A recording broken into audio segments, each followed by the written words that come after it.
ایک اور حدیث بہت پیاری ہے، میں آپ کو بتائے بغیر نہیں رہ سکتا۔ حضور اپنے حجرے سے برآمد ہوئے تو آپ نے دیکھا مسجد نبوی کے کونے میں صحابہ بیٹھے ہیں، قرآن کا مذاکرہ کر رہے ہیں۔ مذاکرہ ایک ہوتا ہے درس، ایک شخص بول رہا ہے دوسرے سن رہے ہیں، یہ نہیں، مذاکرہ آپس میں۔ حضور کے چہرے پر بشاشت کے آثار ظاہر ہوئے۔ آپ چل کر آئے، آپ نے ایک سوال کیا عجیب، کہ آپ لوگ اس کی گواہی نہیں دیتے کہ اللہ کے سوا کوئی معبود نہیں اور میں اللہ کا رسول ہوں اور یہ قرآن اللہ کے پاس سے آیا ہے؟ جواب کیا تھا؟ بلا یا رسول اللہ، بلا یا رسول اللہ، بلا یا رسول اللہ، اللہ کے رسول کیوں نہیں، ہم گواہی دیتے ہیں۔ اب فرمایا جس کے لیے میں نے یہ حدیث سنائی، فاستبشروا، خوشیاں مناؤ، جیسے ہم نے دوسرا جو تھا سورہ یونس کی آیات، فبذالک فلیفرحوا، خوشیاں مناؤ، جشن مناؤ اس قرآن پر۔ فاستبشروا، تو بشارتیں حاصل کرو، فإن هذا القرآن طرفه بأيديكم وطرفه بيد اللہ، اس قرآن کا ایک سرا تمہارے ہاتھ میں، ایک سرا اللہ کے ہاتھ میں۔ سب سے بڑا ذکر جسے قرآن از ذکر کہتا ہے، انا نحن نزلنا الذکر وانا له لحافظون، دی ذکر وہ قرآن ہے، هو الذکر الحکیم وهو الصراط المستقیم۔ اور تم نماز کی ہر رکعت میں کہتے ہو اہدنا الصراط المستقیم، وہ صراط مستقیم تو اللہ نے تمہیں دے دیا ہے، یہ قرآن ہی تو ہے صراط مستقیم۔ یہ وہ شے ہے کہ جس کے ہوتے ہوئے خواہش نفس آپ کو کج نہیں ہونے دے گی،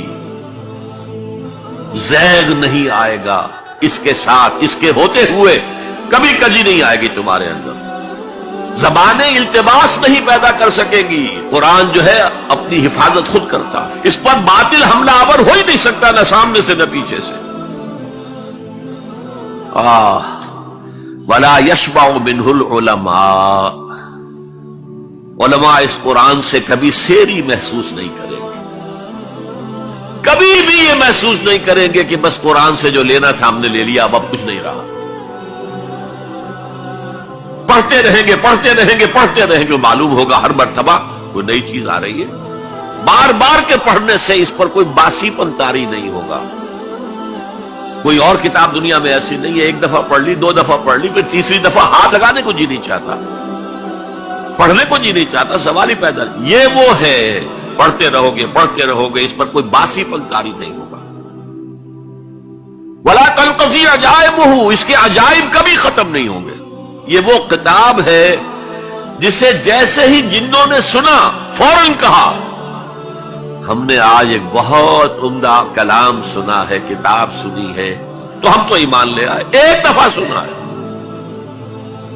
اور وہ داعی بن کر چلے گئے، یا قومنا اجیبوا داعی اللہ، اے ہماری قوم کے لوگوں اس اللہ کی طرف پکارنے والے کی آواز پر لبیک کہو۔ اب چار جملے جو آئے ہیں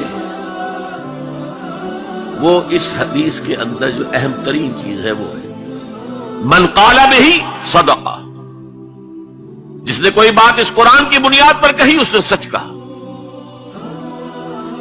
ومن عمل بہ اجر، جس نے اس پر عمل کیا اس کا اجر محفوظ، ومن حکم بہ عدل، اور جس نے اس کی بنیاد پر کوئی فیصلہ کیا اس نے عدل کیا۔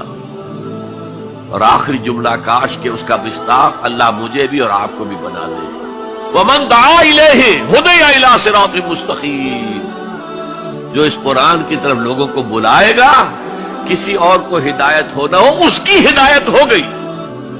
حضرت جبرائیل نے حضور سے کہا یا محمد صلی اللہ علیہ وسلم، امتک بعدک، آپ کے بعد آپ کی امت کا کیا حال ہوگا، کون سہارا ہوگا؟ حضور نے فرمایا مل مخرج منہا یا جبرائیل، اے جبرائیل تو بھی بتاؤ اس مسئلے کا حل کیا ہے، نکلنے کا راستہ کون سا ہے؟ تب حضرت جبرائیل نے یہ ساری حدیث پڑھی، گویا کہ اس کے راوی اول حضرت جبرائیل ہے، راوی ثانی حضور ہے، راوی ثالث حضرت علی رضی اللہ عنہ۔